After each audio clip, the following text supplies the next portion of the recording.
टेकपंक्तिको weekly अपडेटमा तपाईलाई स्वागत छ। गएको हप्ता प्रविधि क्षेत्रमा के कस्ता नयाँ कुरा भए हेरौं। एप्पलले आइफोन 14 सिरिज अन्तर्गत आइफोन 14 प्रो र आइफोन 14 प्रो मैक्स को मूल्य घटाएको छ। कम्पनीले आइफोन 14 प्रो को मूल्य 7200 देखि 18000 सम्म घटाएको छ भने प्रो मैक्स को मूल्य 6900 देखि 19000 सम्म घटाएको छ। त्यस्तै वन प्लस को नयाँ स्मार्टफोन वन प्लस नोट 3 को प्री अर्डर नेपालमा सुरु भएको छ। स्मार्टफोनमा तपाईले 6.74 इन्च को ठूलो AMOLED display, 120 hertz refresh rate, MediaTek Dimensity 9000 र 80 वाट को फास्ट चार्जिङ दिएको छ। वन प्लस नोट 3 को मूल्य नेपालमा 70000 बाट सुरु हुन्छ। त्यस्तै ट्विटरले ट्र्याकर दिन इन्स्टाग्रामले थ्रेड्स भन्ने नयाँ एप लन्च गरेको छ।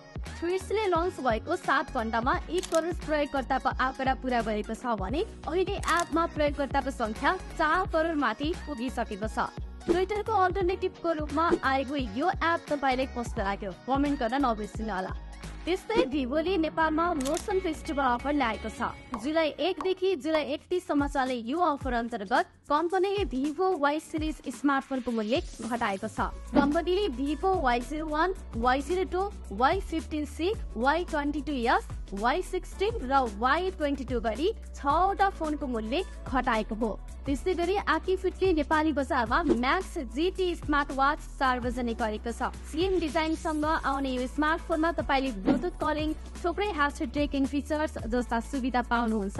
यो स्मार्ट वाचको मूल्य भने नेपाली बजारमा 4999 तोकिएको छ। फ्राइडे अपडेट्स र विविध इन्फर्मेसनको लागि टेक पंक्तिलाई फलो गर्न नबिर्सिनुहोला।